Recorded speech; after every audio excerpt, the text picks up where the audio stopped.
Sejarah singkat ya, penetapan tahun Hijriah ini kita awali dengan sama-sama kita menghayati, merenungi firman Allah SWT yang terdapat di dalam Al-Quran pada surah At-Taubah ayat 36.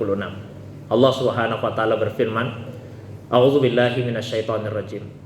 Inna iddatas syuhuri indallahi isna asyara syahran fi kitabillah yauma khalaqas samawati wal arda. Sesungguhnya bilangan bulan di sisi Allah itu ada 12 bulan. Itulah ketetapannya Allah pada hari Allah menciptakan langit dan bumi. Jadi berdasarkan ayat 36 dari surah At-Taubah tadi, jelas sekali bahwasanya Allah sendirilah yang telah menetapkan bahwa jumlah bulan dalam satu tahun itu terdiri dari 12 bulan. Allah nyatakan fi kitabillah, itulah ketetapan Allah, yauma khalaqas samawati wal arda, pada hari Allah menciptakan langit dan bumi. Kemudian dari 12 bulan tersebut, nama-namanya sudah dikenal jauh sebelum diutusnya Rasulullah Sallallahu Alaihi Wasallam.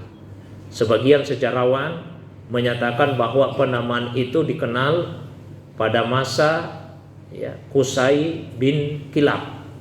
Ada juga ulama yang menyatakan bahwa penetapan nama-nama dari 12 bulan tersebut itu pada masa Ka'ab bin Lu'ay. Keduanya itu merupakan kakek buyut dari Rasulullah Sallallahu Alaihi Wasallam. Ya, silsilah nasab garis keturunannya Rasul, beliau adalah putra dari Abdullah. Kemudian Abdullah adalah putra dari Abdul Muttalib. Kemudian Abdul Muttalib adalah putra dari Hashim. Kemudian Hashim adalah putra dari Abdul Manaf. Kemudian Abdul Manaf adalah putra dari Qusay. Qusay adalah putra dari Kilab. Kilab adalah putra dari Murrah. Murrah adalah putra dari Ka'ab. Ka'ab adalah putra dari Lu'ay.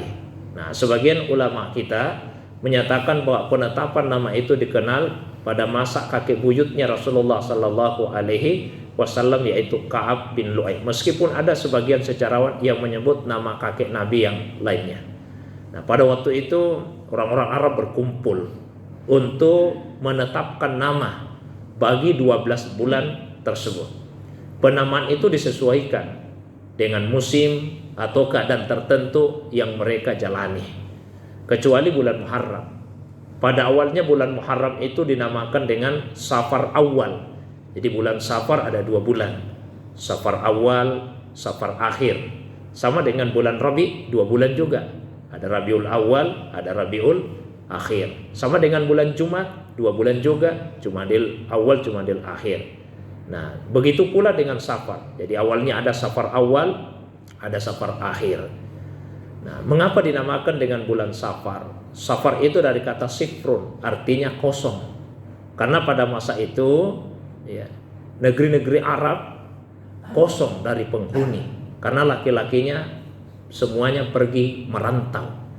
Ada juga yang menyatakan bahwa Safar itu dari kata asfar. Asfar itu artinya kuning. Karena pada bulan tersebut bersamaan dengan musim ketika dedaunan yang aslinya berwarna hijau berubah warnanya menjadi kuning. Maka disebutlah dengan nama bulan Safar yang artinya bulan kuning. Tapi yang lebih banyak diikuti tadi, bulan Safar itu artinya bulan kosong. Kosong kota tersebut karena penghuninya ditinggal pergi merantau. Nah, kemudian Rabi itu artinya menetap. Karena mereka yang tadinya bepergian sudah kembali lagi. Kembali ke kota-kota yang ada di Arab, terutama ke kota Makkah. Lalu mereka menetap. Menetap itu bahasa Arabnya Rabi. Itu berlangsung selama 2 bulan. Sehingga ada 2 bulan Rabiul Awal dan Rabiul Akhir. Kemudian yang berikutnya masuk musim dingin. Begitu dinginnya cuaca, maka air yang biasanya mengalir itu seperti berhenti mengalir, kelihatan membeku. Membeku itu bahasa Arabnya adalah Jumad. Dan ini berlangsung selama 2 bulan. Karena itu ada Jumadil Awal, Jumadil Akhir. Kemudian setelah itu masuk bulan berikutnya, bulan Rajab. Ada yang menyatakan Rajab itu artinya mencair, karena air yang tadinya membeku itu perlahan-lahan mulai mencair. Ada juga ulama yang menyatakan bahwa Rajab itu artinya al-azam, sesuatu yang agung. Karena di masa jahiliyah bulan Rajab itu adalah bulan yang diagungkan. Nah, setelah itu masuk bulan Sya'ban. Sya'ban berasal dari kata yatasya'abun, yang artinya berpencar-pencar. Karena pada bulan tersebut orang-orang Arab berpencar-pencar, turun ke lembah-lembah untuk mencari bahan makanan. Setelah itu masuklah musim panas yang berlangsung selama 3 bulan.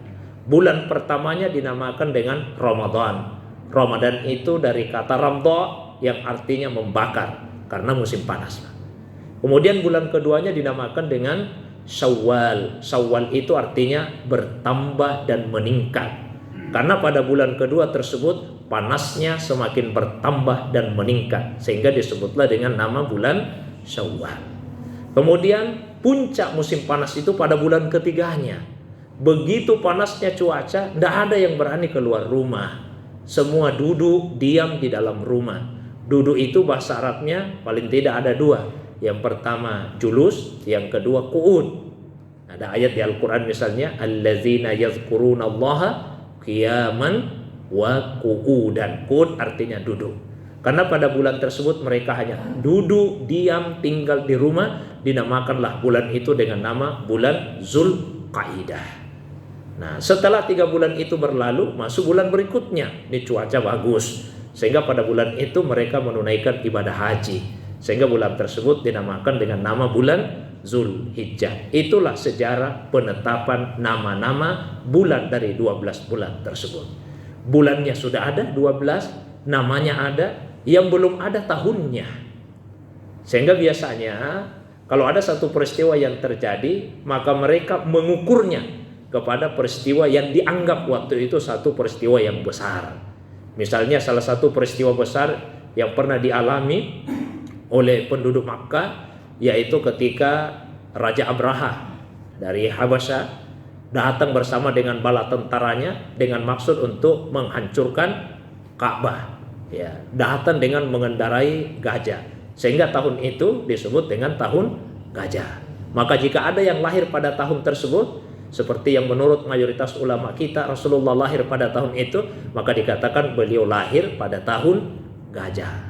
Kalau ada yang lahir 1 tahun sebelumnya, dikatakan lahir 1 tahun sebelum tahun gajah. Kalau ada yang lahir 1 tahun setelahnya, maka dikatakan lahir 1 tahun setelah tahun gajah. Seperti itulah keadaannya sampai Rasulullah SAW diwafatkan oleh Allah. Belum ada tahunnya, yang ada hanya nama-nama bulannya saja. Rasulullah SAW itu wafat pada tahun ke-11 setelah beliau di Madinah. Setelah Rasulullah wafat, maka Abu Bakar Siddiq menjadi khalifah yang pertama. Beliau memerintah hanya 2 tahun beberapa bulan. Tahun ke-13 Hijriah, Abu Bakar diwafatkan oleh Allah Subhanahu wa taala. Tetap umat Islam belum ada perhitungan tahunnya. Lalu setelah Abu Bakar wafat, diangkatlah Umar bin Khattab menjadi khalifah yang berikutnya, khalifah yang kedua. Setelah 4 tahun beliau menjabat sebagai khalifah, ini kekuasaan Islam semakin meluas, banyak gubernur-gubernur yang diangkat, dan beliau sering mengirim surat kepada gubernur-gubernurnya. Salah seorang gubernurnya namanya Abu Musa al-Ash'ari. Beliau menjadi gubernur di Basrah. Nah, beliau banyak menerima surat dari Khalifah Umar bin Khattab. Suatu waktu beliau membalas surat tersebut dan menyampaikan kepada Umar, sudah sampai surat-surat yang engkau kirimkan kepada kami, tapi hanya tertulis bulannya. Kami tidak tahu tahun berapa sebetulnya surat itu dikirim.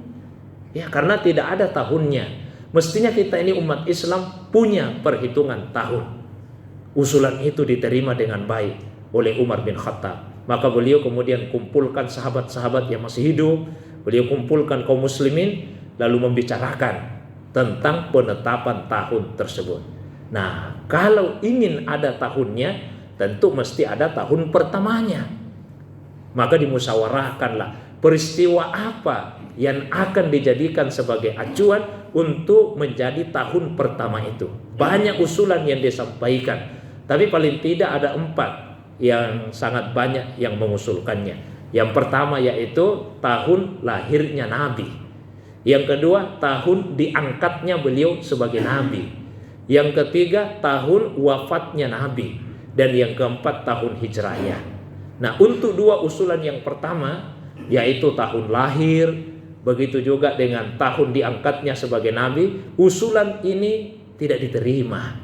Alasannya menurut Ibnu Hajar al-Asqalani, salah seorang ulama hadis, beliau menyatakan usulan itu tidak diterima karena tidak ada kesepakatan para sahabat dan kaum muslimin waktu itu. Sebetulnya tahun berapa Rasulullah itu dilahirkan, meskipun tentu ada pendapat mayoritas ulama. Sebagaimana juga tidak disepakati tahun berapa sebetulnya pertama kali Rasulullah SAW itu diangkat sebagai Nabi. Karena waktu beliau diangkat sebagai Nabi, tidak langsung beliau berdakwah secara terang-terangan, tidak langsung bersifat masif. Awalnya dakwanya secara personal dan secara sembunyi-sembunyi. Sehingga tahun beliau diangkat jadi Nabi dan tahun lahirnya itu tidak ada kesepakatan. Maka 2 usulan pertama tadi tidak diterima. Adapun usulan yang ketiga, yaitu tahun wafatnya Nabi, jelas semua tahu dan sepakat kapan Rasulullah SAW wafat. Namun mengapa bukan wafatnya Nabi yang dijadikan sebagai acuan? Tidak dijadikan sebagai acuan, pertimbangannya kalau wafatnya Nabi yang dijadikan sebagai acuan, maka tentu di setiap pergantian tahun yang akan dirasakan oleh kaum muslimin itu adalah perasaan sedih. Kita akan bersedih, oh sudah sekian tahun Rasulullah SAW wafat. Misalnya Pak, beberapa hari ke depan ini akan memasuki tahun 1444 Hijriah. Tinggal dikurangi saja 11 tahun. Berarti 1433 Hijriah. Itu artinya wafatnya Nabi sudah 1433 tahun yang lalu. Tentu kita akan merasa sedih setiap kali memperingati pergantian tahun, kalau itu yang dijadikan sebagai acuan. Nah, Ali bin Abi Thalib, semoga Allah meridai beliau dan selalu memuliakan wajahnya, yang mengusulkan bagaimana kalau yang dijadikan sebagai acuan tahun pertama itu adalah tahun hijrahnya Nabi dan para sahabat dari Makkah ke Madinah. Usulan itu diterima dengan baik oleh Umar bin Khattab. Kata beliau, innal hijrata farraqat bainal haqqi wal batil. Sesungguhnya hijrah itulah yang telah memisahkan antara yang hak dengan yang batil. Maka jadikan peristiwa hijrah itu sebagai acuan penetapan tahun. Nah, hijrahnya Nabi itu sudah berlangsung sejak 17 tahun yang lalu dari dilaksanakannya musyawarah itu. Maka ketika usulan itu diterima, langsung Pak saat itu juga tahun 17 Hijriah. Langsung tahun 17 Hijriah. Itu artinya kalau beberapa hari ke depan ini kita memasuki tahun 1444 Hijriah Pak ya. Maka itu artinya peristiwa hijrah itu sudah berlangsung 1444 tahun yang lalu. Itu makna angka-angka hijriah itu. Jamaah Jumat yang semoga dirahmati, dimuliakan oleh Allah SWT.